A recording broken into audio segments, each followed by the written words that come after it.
हाँ जी नाजरीन, ये हम दरियाए चनाब के पुल के ऊपर पहुंच गए हैं और ये आप देख रहे हैं मेरे अकब में, ये दरियाए चनाब भी तकरीबन खुश्क हो चुका है। बहुत अफसोस है।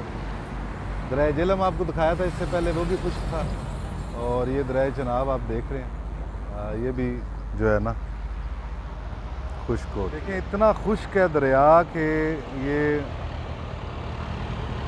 एक बच्ची जो है ये घास लेकर जा रही है जलाने के लिए। आप देख रहे हैं पैदल पैदल रेत के ऊपर चल रही है, ये दरिया के ऊपर चल रही है। वो कहते हैं दरिया के ऊपर चलना, बच्ची नहीं है बल्कि बच्चा है। ये दरिया के ऊपर, ये पानी पे नहीं चल रही, ये रेत के ऊपर चल रही है। तो ये देखें दरियाए चनाब खुश्क हो चुका है। चलें आगे चलते हैं।